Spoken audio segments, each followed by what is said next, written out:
আমাদের অনন্য স্টোরি সকল প্রকার পার্ট গল্প দেখতে আমাদের চ্যানেলটি সাবস্ক্রাইব করে পাশে থাকা বেল আইকনটিতে ক্লিক করে অল নোটিফিকেশন অন করে দিন। কি হ্যাঁ ভাই সাহেব, ভালোই তো। শরীর স্বাস্থ্যের কি খবর?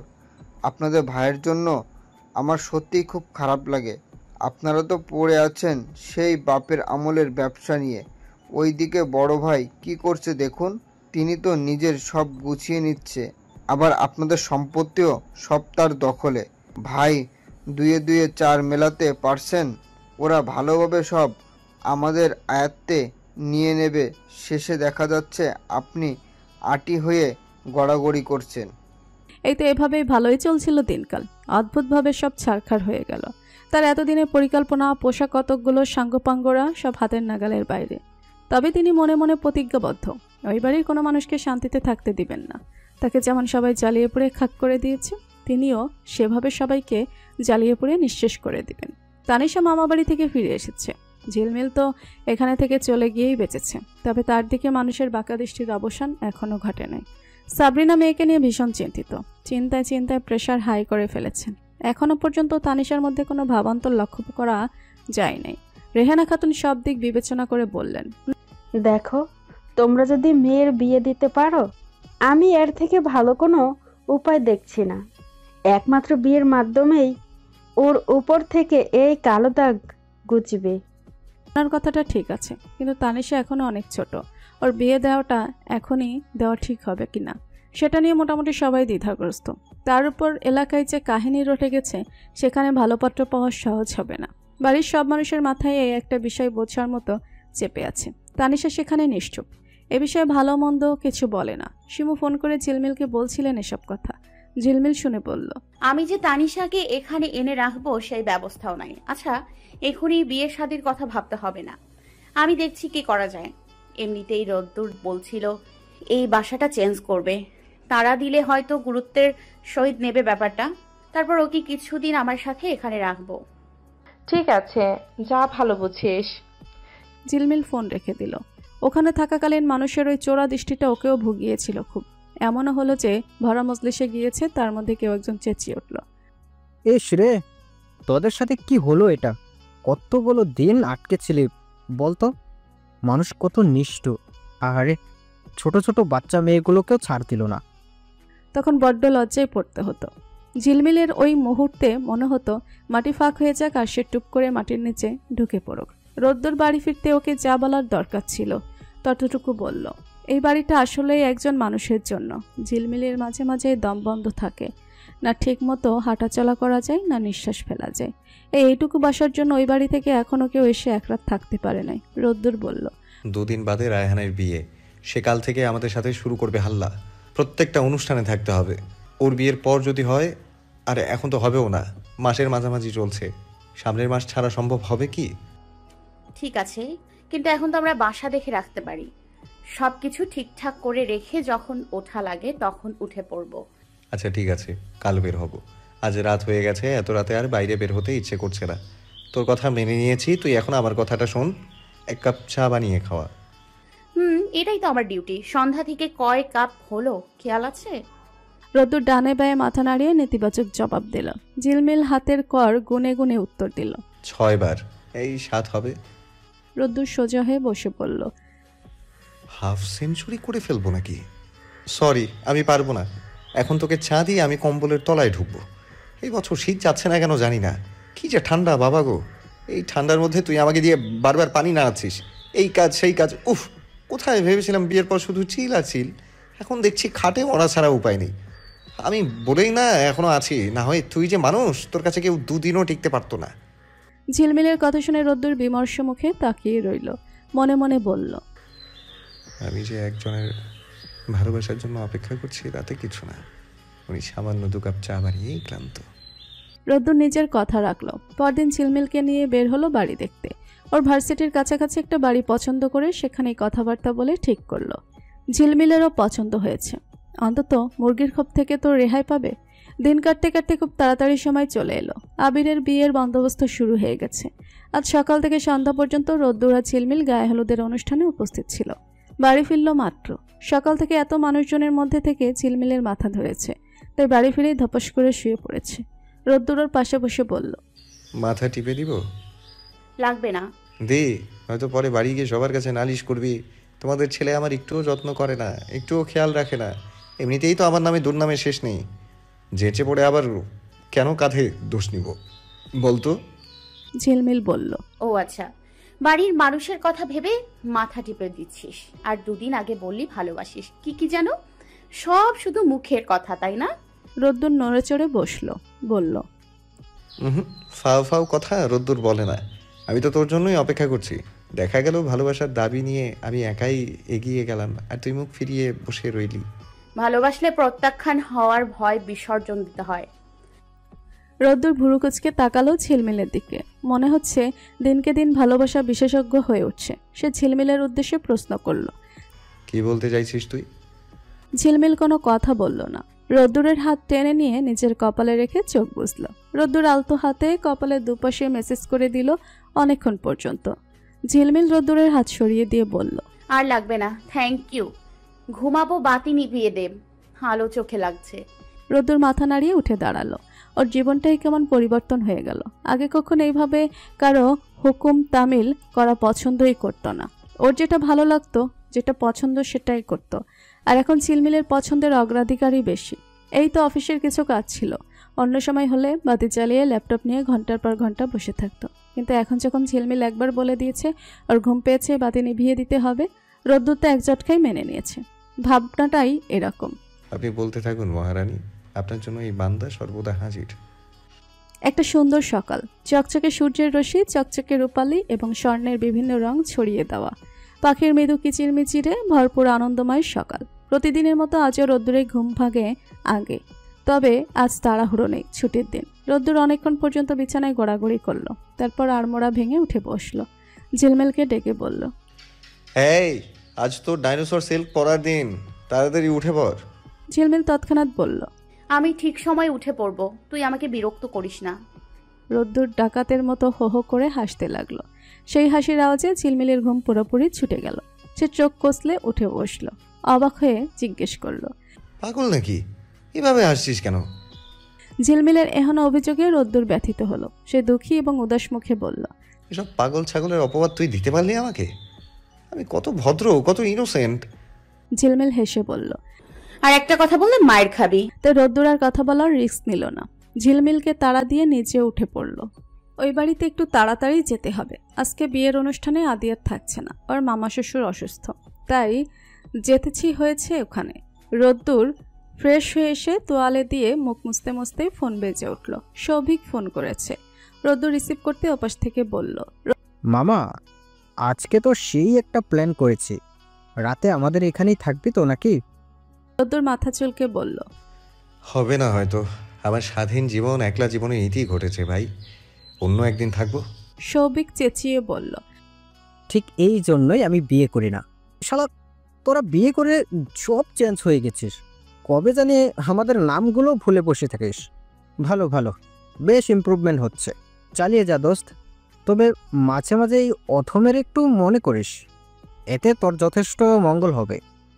সৌভিক ফোন রেখে দিল।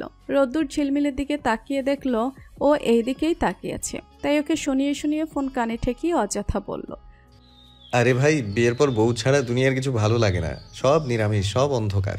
বউ হচ্ছে আলোর জগৎ। বিয়ে কর, তারপর বুঝতে পারবি। বিয়ে ছাড়া বউয়ের মর্ম বোঝার মতো মহাপুরুষ এখনো তুই হতে পারিসনি। রোদ্দুরের কথা শেষ হতেই সে ফোন নামিয়ে রাখল। ঝিলমিল গালে হাত ঠেকিয়ে বলল, আচ্ছা, তুই কি বিবাহ বিশারদ? সবাইকে যে জ্ঞান দিয়ে দিয়ে বেড়াচ্ছিস, নিজের জ্ঞান আছে তো?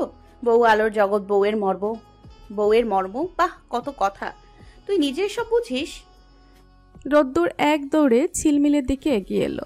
ওর হাত ধরে নিজের কাছে টেনে নিয়ে এসে থুতনিতে হাত রেখে বলল, বুঝি। তুই চাস তোকে বোঝাই? তাহলে সরাসরি বল, এভাবে ঘুরিয়ে পেঁচিয়ে বলার কি দরকার? ঝিলমিল আপ্রাণ চেষ্টা করলো রোদ্দুরের কাছ থেকে নিজেকে ছাড়ানোর, কিন্তু পারল না। যত আলগা হতে নিচ্ছে ততই রোদ্দুর ওকে নিজের কাজে টেনে নিচ্ছে। ঝিলমিল বলল, সুযোগ পেলেই এমন অভদ্রতামি করিস কেন? রোদ্দুর নির্বিকার ভঙ্গিতে বলল, কারণ আমি অভদ্র, আর এই উপাধি তুই আমাকে দিয়েছিস। আচ্ছা, তুই অনেক ভালো, এখন আমাকে ছেড়ে দে। জি না। রোদ্দুর এইবার একপাশে ঘুরিয়ে ঝিলমিলকে ওর সামনাসামনি দাঁড় করালো। চোখে চোখ রেখে তাকিয়ে রইল। ঝিলমিলের পক্ষে ওভাবে তাকানো অসম্ভব। সে মাথা নিচু করে দাঁড়িয়ে আছে। বুকের মধ্যে সজোরে দুপ্পুর দাপ্পুর আওয়াজ হচ্ছে। রোদ্দুর ওর থুতনিতে হাত ঠেকিয়ে মুখ উপরে তুলল। ঝিলমিল চোখ গরম করে তাকালো। রোদ্দুর চোখের ইশারায় বোঝানোর চেষ্টা করলো, ও সবই কোনো লাভ হবে না। তবে মুখে একটা কথা জিজ্ঞেস করলো। আমাকে একটা প্রশ্নের উত্তর দিবি? বল। নতমস্তকে বলল ঝিলমিল। আগে আমার দিকে তাকা। এভাবেই বল, শুনছি আমি। হুম। ঝিলমিল তাকালো। রোদ্দুর বলল, সেদিন যখন আমার খোঁজ পাওয়া যাচ্ছিল না, তখন আমার জন্য এত টেনশন কেন করছিলি? একদম চোখ নামাবি না, আমার চোখে চোখ রেখে উত্তর দে। আমি জানতে চাই, যে মানুষটাকে সহ্য করতে পারিস না, সে হারিয়ে গেলেই বা তোর কি? ঝিলমিল নিঃশ্বাস চেপে বলল, আমি কখন বলেছি তোকে আমার সহ্য হয় না? আর আর আর কি? ঝিলমিল কথা বলবে কি? রোদ্দুর বারবার তাকে অপ্রস্তুত করে দিচ্ছিল। যেই কথা মুখে আসে সে কথা ওভাবেই আবার ভেতরে চলে যায়। রোদ্দুরের জন্য কেন এত চিন্তা হয়েছিল সেটা তো ওই সময় ভেবে দেখে নাই। এখন ভাবতে গিয়ে গোলমাল পেকে যাচ্ছে। ঝিলমিল উত্তর দেওয়ার চেষ্টা করলো, একজন মানুষ হিসেবে আমার সার্বিক দায়িত্ববোধ আছে না? যেহেতু একসাথে থাকি, সেক্ষেত্রে আমার উচিত তোর খোঁজ খবর রাখা এবং খোঁজ খবর নেয়া। রোদ্দুর হেসে বলল, মনে হচ্ছে বইয়ের পড়া আমায় মুখস্থ শোনাচ্ছিস। এখন তোর দেরি হচ্ছে না? তখন তো আমার সাথে তাড়াহুড়ো করলি। আমি গিয়ে রেডি হই, আমার সময় লাগবে তো। এরপরে আর কখন যাব আমরা? রোদ্দুর ফের এক হাতের সাহায্যে ঝিলমিলের মুখটা ওর দিকে ঘুরিয়ে এনে বলল, প্রসঙ্গ ঘুরাস না, আমার প্রশ্নের উত্তর দে। ঠিক এই সময় ঝিলমিলের ফোনটা বেজে উঠল। ওরা দুজন একই সাথে ফোনের দিকে তাকালো। রোদ্দুরের হাতের বাঁধন আলগা হয়ে এলো। সে ঝিলমিলকে ছেড়ে দিয়ে বলল, ফোনটা তোকে বাঁচিয়ে দিল, আজ ছেড়ে দিলাম। ঝিলমিল যেন হাঁপ ছেড়ে বাঁচল। বড় বড় করে নিঃশ্বাস ফেলে নিজেকে ঠিক করলো। ফোন হাতে নিয়ে দেখলো শিউলি ফোন করেছে। মনে মনে সহস্রাধিকবার ওকে ধন্যবাদ জানালো। এরপর তো ঝিলমিলের রোদ্দুরের সাথে কথা বলতে কোথাও যেতে অস্বস্তি হবে, তার চেয়েও বেশি লজ্জা করবে। আজকে অনুষ্ঠানে যাওয়ার জন্য আয়নার সামনে দাঁড়িয়ে রেডি হচ্ছিল আর ভাবছিল, এই ছেলেটা মাঝে সাঝে এত পাগলামি করে না। ঝিলমিলের মেকআপের শেষ প্রলেপটা মুখে লাগাতে রোদ্দুর ঘরে প্রবেশ করলো। ওকে দেখে তৎক্ষণাৎ মাথা নামিয়ে অন্য কাজে হাত দিল। অর্থাৎ কিছু করার নাই, তাই জিনিসপত্রগুলো ঘাটাঘাটি করছিল। রোদ্দুর জিজ্ঞেস করলো, শেষ? তারপর সে বলল, তোকে ডাইনোসরের শাড়িতে খুব সুন্দর লাগছে। ঝিলমিল হাসতে গিয়েও হাসি চেপে গেল। ও বোধ হয় এই শাড়িকে সারা জীবন ডাইনোসর শাড়ি হিসেবেই উল্লেখ করে যাবে। ঝিলমিল এতক্ষণ রোদ্দুরের দিকে তাকায় নাই, তবে সে যখন গেট লক করছিল তখন একবার চোখ তুলে তাকিয়েছে। তাতে বুকের মধ্যে হৃৎপিণ্ড 104 ডিগ্রি অ্যাঙ্গেলে লম্প ঝম্প করা শুরু করে দিয়েছে। নতুন বইয়ের মতো লজ্জা লাগছে। আশ্চর্য, চোখ দুটোর কি সমস্যা হলো? ওর দিকে তাকাতে পারছে না কেন? বিয়ে বাড়িতে মোটামুটি সবাই ঝিলমিলের অচেনা, সে অবশ্য রোদ্দুরের সাথে সাথেই রয়েছে। মাঝে মধ্যে তার ডাইনোসর শাড়ি সামলাতে বেগ পেতে হচ্ছে। রোদ্দুর ঝিলমিলকে বলল, তুই একটু এখানে বস, আমি 5 মিনিটের মধ্যে আসছি। ঝিলমিল বসলো না, আশেপাশে চক্কর দিল। কিছুদিন আগাতেই রোদ্দুরকে দেখতে পেল কার সাথে যেন কথা বলছে। একটা মেয়ে, দুজন কি হেসে হেসে কথা বলছে। ঝিলমিল চোখ ছোট ছোট করে ওখানেই দাঁড়িয়ে পড়ল। আপন মনে বিড়বিড় করে বলল, ওমা, ওর চেহারা কি গ্লো করছে! অন্য কোনো মেয়ের সাথে কথা বলার কারণে চেহারা তো চকচক করছে, অথচ আমার সাথে যখন কথা বলে তখন মনে হয় ওকে কেউ জোর করে নিমপাতার রস খাইয়ে দিয়েছে। এসব দেখার জন্য আমি এখানে এসেছি নাকি? এসব তো সহ্য হচ্ছে না। পরক্ষণেই আবার নিজেকে প্রশ্ন করল, এসব কেন তোর সহ্য হচ্ছে না? তুই তো রোদ্দুরকে ভালোবাসিস না যে অন্য কারোর সাথে হেসে কথা বলতে দেখলে তোর হিংসা হবে। বিয়ে হয়েছে বলে নিয়ম রক্ষার্থে থাকতে হবে বলে ওর সাথে থাকছিস। Cool down. হিংসে হওয়ার কোনো কারণ নেই। ওর জীবন আছে, ওটা ওর মতো করে উপভোগ করতে দে। নিজের মনের এই কথাটা নিজেরই মানতে খুব কষ্ট হচ্ছিল তার। হঠাৎ মনে হলো রোদ্দুরের জীবনে কোনো জায়গা নেই তার। যতই ভালোবাসা দেখাক না কেন, সব সাময়িক। তাছাড়া একজনকে ভালোবেসে অন্যজনের সাথে হেসে কথা বলবে কেন? রোদ্দুর এসে দেখলো ঝিলমিল মন খারাপ করে বসে আছে। রোদ্দুর বলল, আয় তোকে ভাবির সাথে পরিচয় করিয়ে দিই। লাগবে না। কেন, একা একা বসে থাকবি? একই ভালো। ঝিলমিলের উঠতে হলো না। যার সাথে পরিচয় করিয়ে দিতে চেয়েছিল রোদ্দুর সে নিজে এগিয়ে এলো। ইনি হচ্ছে রোদ্দুরের বন্ধু রায়হানের ওয়াইফ মোহনা। রোদ্দুর তার সাথে ঝিলমিলের পরিচয় করিয়ে দিয়ে কেটে পড়ল। ঝিলমিলের সাথে অবশ্য কিছুক্ষণের মধ্যে ওনার গল্প জমে গেল। পরবর্তীতে কথা বলার জন্য একে অপরের ফোন নম্বরটাও নিয়ে রাখলো। বিয়ের সব আনুষ্ঠানিকতার সন্ধ্যা নাগাদ শেষ হয়ে গেল। ঝিলমিলকে একা রাখবে না বলেই রোদ্দুর আজ বন্ধুদের সঙ্গ দিতে পারছে না। তো অনুষ্ঠান শেষ হতেই ঝিলমিলকে নিয়ে বেরিয়ে পড়লো। প্রতিমধ্যে ওকে বলল, কফি খাবি? খাওয়া যেতেই পারে। রোদ্দুর একটা কফি শপের সামনে বাইক পার্ক করলো। ঝিলমিলকে নিয়ে ভেতরে যেতেই সানিয়ার সাথে দেখা হয়ে গেল। ও কফি শপ থেকে বের হচ্ছিল। সানিয়াকে দেখে ঝিলমিলের মুখে হাসি ফুটলো আর রোদ্দুরের কপালে পরপর কয়েকটা ভাঁজ পড়ল। সানিয়া ঝিলমিলের আপদমস্তক পরখ করে বলল, ভালোই। ঝিলমিল হেসে বলল, ভালো তো হবেই। আপনার ভাইয়ার পছন্দে কেনা শাড়ি ভালো না হয়ে যাবে কোথায় বলেন তো আপু? সানিয়া দাঁত কিরমির করে রোদ্দুরের দিকে তাকালো, বলল, বিয়ে করে ফেলেছে? এত তাড়াতাড়ি আমাদের সম্পর্কে ইতি জানবে কখনো ভাবতেও পারিনি। তাও কিনা বিয়ের খবরটা তোমার বউয়ের মুখ থেকে শুনতে হলো।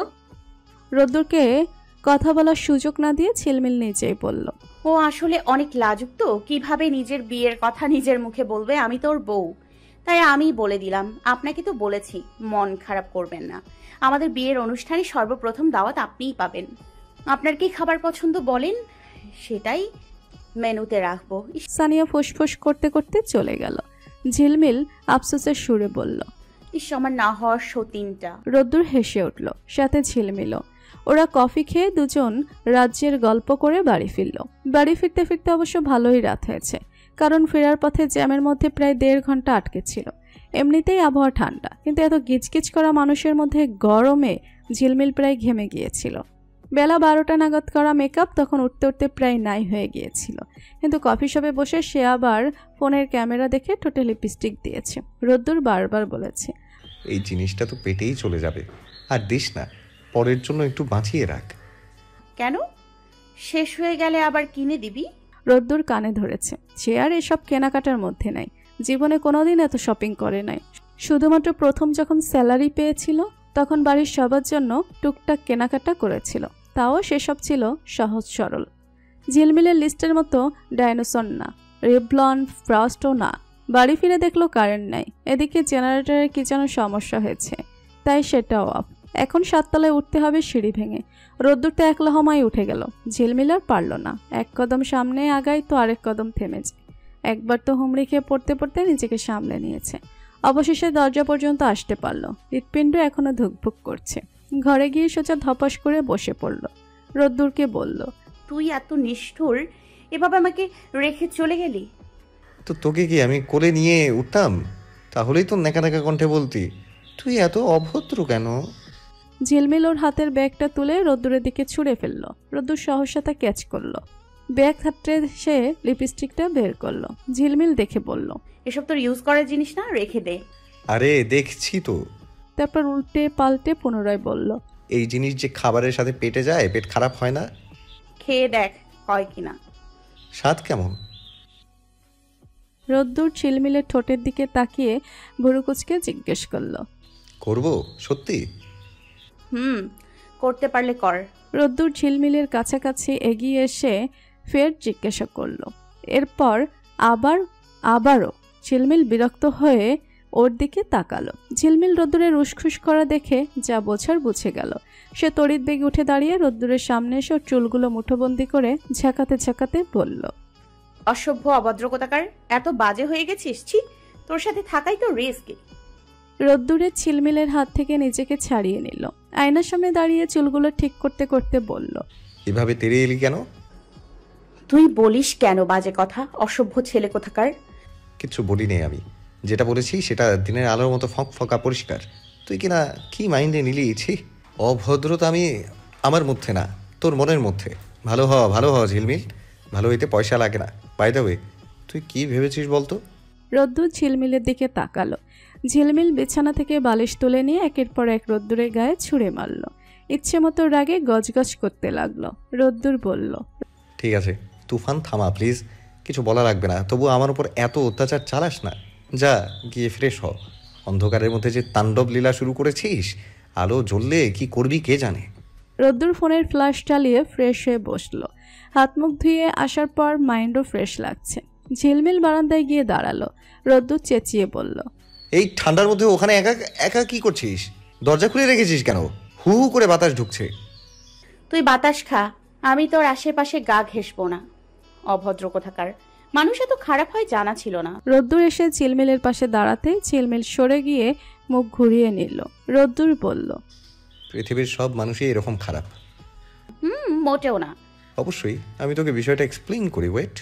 ঝিলমিল রোদ্দুরকে হাতের ইশারায় থামিয়ে দিয়ে বলল, তোর কোনো এক্সপ্লেনেশন আমি শুনতে চাই না। তোর কাছ থেকে বাঁচার জন্য এখানে এসে দাঁড়িয়েছি, তুইও পিছু পিছু চলে এসেছিস। এত বউয়ের আঁচল ধরার স্বভাব ভালো না। জীবনের থেকে অর্ধেক সময় পার হয়ে যাওয়ার পর বউ পেলে যা হয় আর কি। রোদ্দুর হাসতে হাসতে বলল, তারপর পুনরায় বলল, আমি ঘুমাতে যাচ্ছি, এখানে বেশিক্ষণ দাঁড়িয়ে থাকতে হবে না, পরে ঠান্ডা লাগবে, ঘরে আয়। রোদ্দুর চলে গেল। ঝিলমিল পিছু গিয়ে বারান্দায় দরজা লাগিয়ে দিয়ে ফের দাঁড়ালো। যতটা না রোদ্দুরকে এড়াতে চেয়েছে, তার থেকেও বেশি চাই নিজেকে বুঝতে। নিজেকে নিয়ে সে ভীষণ সংকীর্ণ বোধ করছে। নৈশব্দের মধ্যে নিজের অনুভূতিকে খোঁজার চেষ্টা করলো। ইদানিং কেমন কেমন যেন লাগে। রোদ্দুরের খুব কাছে পাশে হুটহাট হাত ধরা, ওর কথাবার্তা শুনলে মুখে যতই রাগ করুক না কেন, মনের মধ্যে ভীষণ দুর্বলতা অনুভব করে। ঠান্ডা লাগছিল বলে ঝিলমিল ঘরে চলে এলো। এক পলকের জন্য বায়ে তাকালো দুটো অন্তর্ভেদী শীতল দৃষ্টিতে। দেখতে লাগলো এই ঘুমান্ত মানুষটাকে। কি নিষ্পাপ চাহনি, একদম ছোট্ট বাচ্চাদের মতো। কোথায় সে ক্ষিপ্র চালনার দাপুটের স্বভাব, কোথায় বা দৃঢ় প্রতিজ্ঞার একাগ্র চিত্তের দুষ্টু স্বভাব।